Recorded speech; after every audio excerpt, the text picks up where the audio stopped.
Hi everyone, welcome back to AFTV. Now you're probably wondering why I've got a bit of a smile on my face, because things are not looking good for Arsenal. But listen, let's be honest, a lot of discussion has been had about Mikel Arteta, about whether he's got a future at the club, whether we trust this process and all that. And I understand the discussion, I understand why people are saying these things, but the reality is we've got a month where things can be salvaged. Arteta's here.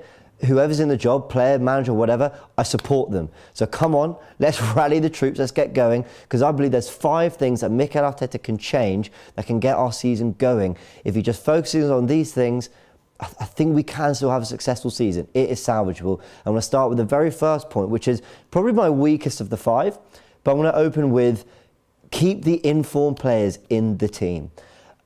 Where do I start? Sambi Lokonga, one of our better performing midfielders all season. I know he struggled at Anfield, but that's the one game where I can say he really looked out of place. Otherwise, he's been terrific. Comes in, man of the match performance against Newcastle, fair play. Arteta stuck with him for that game, as he did Nuno Tavares. But then not playing at Old Trafford, a wounded Man United side, and Lokonga is dropped for that game. El Neni then does actually quite well in that game, doesn't play at Everton. You've got players like Granit Xhaka, who, in fairness, did okay at Everton, kind of coming straight back in the team when there are players. Maitland-Niles, Ainsley Maitland-Niles, did well against Watford and he's out the side. I think we're a young side. Consistency is going to be difficult to come upon. So let's kind of take it while we have it. Martinelli, I know there's worries about Martinelli, about whether he's got an injury, whether he's going to be fit for the next game. I'm not sure, I haven't sort of checked ahead of the Southampton game. But he's been in great form. Smith Rowe was out against Everton. We know that his favoured 3 is Smith Rowe, Odegaard and Saka behind whoever striker he's got, and I'm going to talk about the strike situation in a bit. But Martinelli's been in great form. Reward that. Keep him in the team. And yeah, as I said, probably my weakest of the 5 points, but it's one thing I want to see from Arteta, the rewarding and persistence with players that are in good form. Partey's not been. I understand he's maybe a different animal in terms of someone that you know when he's at it, he's an absolute monster in midfield. But I just want to see the informed players rewarded. So that is my first thing. If Mikel Arteta can get that right, maybe we can find a little bit of consistency in the team. But let's go on to my second point, and it's all to do with fundamentally our style of play. We're overcoached, we look static, we look really, there's organisation and then there's what we're doing, which is fundamentally trying to predetermine and calculate everything we're doing in the final third before we've even done it. There's a lack of fluidity, a lack of natural, I don't know, just endeavour in what we're doing. We don't look like players are told just go and enjoy themselves. And I think I remember people telling me in the Newcastle game that Mikel Arteta told Bukayo Saka to not be so wide on the right and to come and combine on the left a little bit. But that should be obvious. Like, a good manager instills that in their team and tells them to go and express themselves, go and enjoy the football they're playing.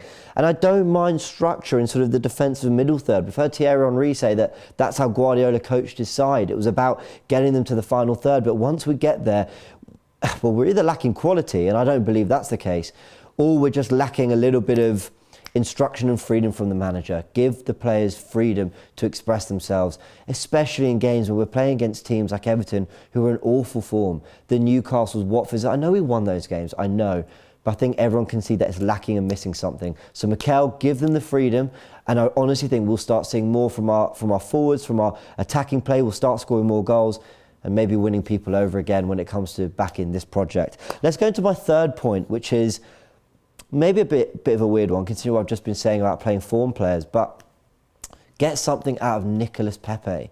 This is a guy who, unless I'm wrong, I know I preach to be checking stats all the time, but I'm pretty sure he's got 20 goals and assists in his first 2 seasons, like each. This is a player who's never really had a consistent run in the team, but yet ended last season looking like one of the informed Premier League players, let alone just at Arsenal. He was looking really, really good. And I just think when we are down in the dumps and we are struggling to score goals and we're lacking a little bit of magic in something, just try and get something out of Nicolas Pepe. Now, that doesn't mean you have to start every game, but he really should have come on against Everton. He really should have come on. And the weird thing about Arteta is I feel like he has stumbled on the best Pepe we've seen, which was out on the left, combining with Smith Rowe, holding the width, driving at players, making that run between full-back and centre-back, and getting the ball in his left foot to go straight at goal. We saw him score against Southampton, against Wolves, picking up those pockets in that kind of inside left channel. Get something out of this guy. Look, he might be off. He might be off, and that might be why he's not playing. I certainly don't understand why Nketiah, who's not signed a contract, is getting more game time, but that's a different conversation. I just think when you've got a player who's got that match-winning potential and match-winning talent, sure, the consistency lacks, but don't give up on it. Not for the state we're in. I don't think you give up on it personally. So yes, you've got to persist with Pepe, in my opinion. Get what you can out of the £72 million winger that we brought into the club. I think there's talent there.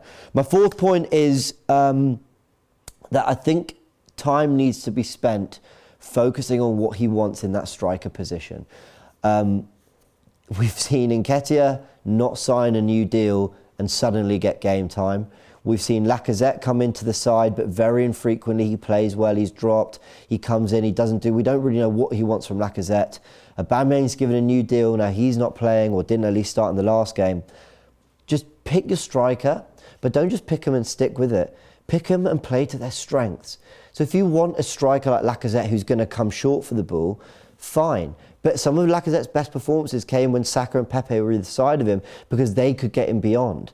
You've got to, for me, there's a balance thing. If you want Aubameyang, make sure you're playing him on the shoulder. Make sure that he is not just always drifting to the left, but coming to the right as well. Combining, stretching defences, getting into those really dangerous areas in the penalty area where he can flourish, and let him and his instinct take over. Now, is Aubameyang the striker he was a couple of years ago? No, probably not. I don't think he is. I believe he's lost his touch as much as there being a systematic issue that's obviously not helping him in this Arsenal team. But if you're going to pick Aubameyang, if he's your guy, if he's your captain, if he's the armband wearer, if he's the one who leads the team, then build more of a structure that gets the best out of him. Brendan Rodgers did that so well with Jamie Vardy. Put players around them that could create, come short, combine, and Vardy's always on the shoulder looking to make something happen. And I think a good manager doesn't just, bend the players to his will and say, you've got to do it my way. It's also about looking at what you've got and getting the best out of them. And then maybe in January you address it with a Calvert-Lewin or a better hold-up play striker. Maybe that's what you do. But for now, fix that striking issue, pick your man, play to their strengths, because we need goals fast. What's my fifth point? To reinvigorate the experienced players. That's key. That's key, because how many times are we saying on fan cams that the youngsters are carrying the side? If Saka doesn't turn up against Newcastle, do we win that game?